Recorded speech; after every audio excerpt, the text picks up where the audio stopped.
했다 안 했다 막 이런 얘기를 합니다. 오늘 명태균 씨 입장이 또 나왔습니다. 변호인 남상권 변호사를 통해서 새로운 입장이 나왔는데요. 요거 띄워주십시오. 예, 오늘 아침 8시 32분 기자들 단톡방에 올린 내용인데요. 시골에서는 돼지를 잔칫날 잡는다. 조기 대선 확정되면 오세훈, 홍준표 사기, 정치자금법 위반으로 고소하겠다. 이렇게 얘기를 합니다. 근데 2월 17일 명태균 이렇게 나와요. 그러니까 벌써 사흘 전에 이런 입장을 감옥에서 보낼 수 있나요?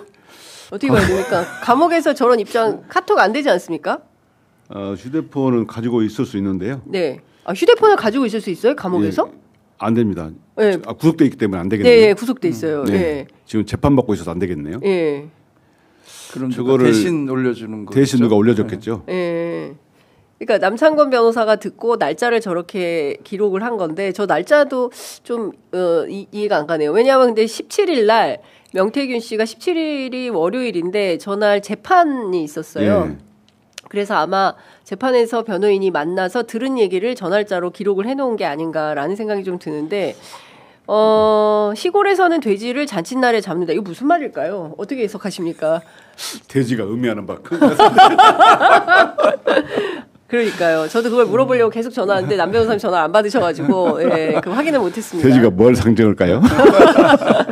아니 근데 일단은 그 대선을 잔칫날에 비유한 거 아니겠습니까? 그렇죠. 저도 그렇게 보여요. 대선판이 잔치이고 거기에 돼지는 저 두 분을 지금 얘기하는 거 아닌가요? 모르겠습니다. 아니 그건 아닌 것 같아요. 아닌가요? 예, 저 두 분은 제가 그래서 관련해서 이게 무슨 얘기냐? 왜냐하면 그날 어제 접견을 또 갔다 왔거든요. 아니다. 오늘 부인이 접견을 가고 지난 재판 때 부인이 만났는데 무슨 얘기냐라고 물어보니까 하여간 대선에 두 사람 나오면 가만히 안 있겠다라는 뜻이다. 그러니까 오세훈, 홍준표 두 사람은 대선 스타트 라인에 서지 못하게 하겠다는 게 명태균 씨의 입장이라는 거예요. 그리고 남상권 변호사가 저희하고 인터뷰에서도 명태균 씨의 뜻이 뭐냐면 오세훈, 홍준표 같은 사람이 나오면 제2의 윤석열 정부 된다. 그래서 이 두 사람은 절대로 출마해서는 안 된다. 우리 국민들이 또 탄핵 맞게 될 거다. 이 얘기를 했다는 겁니다.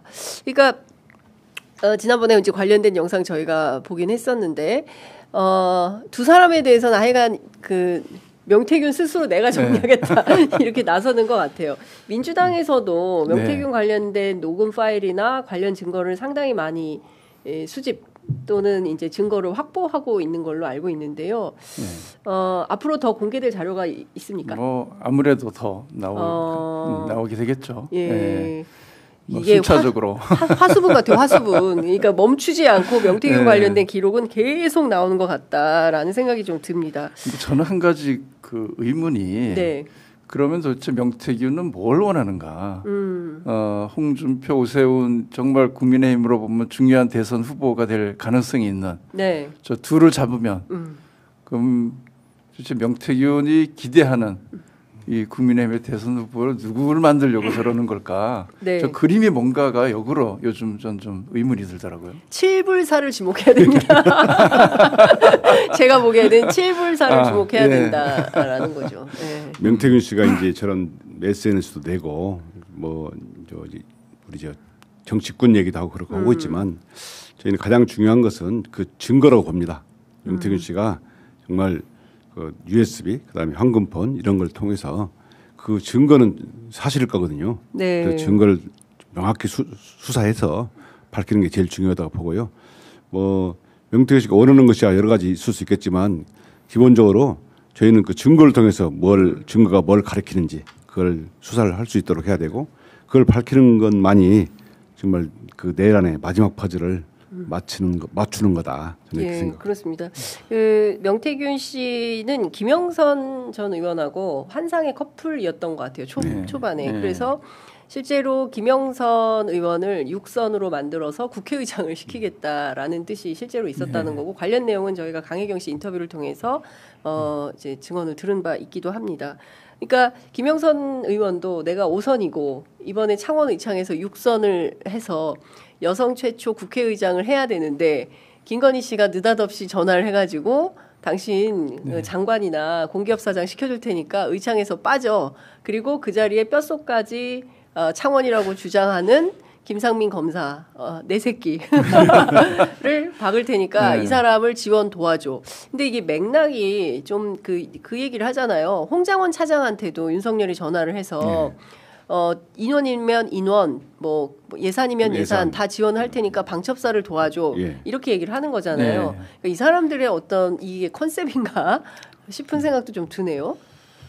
윤석열이 검찰에 있을 때 그런 수법을 많이 썼죠. 특활비를 주거나 또는 술을 사주거나 또 인사 혜택을 주거나 그러면서 사단이 형성이 되는 겁니다. 돈과 그리고 보직을 나눠주고 보직을 챙겨주고 이러면서 사단이 형성된 건데요. 아까 그 명태균 사단 얘기 나오니까 아마 그렇게 해서 만들어줬으니까 너네들 다 내 사단이야 이런 느낌이 듭니다.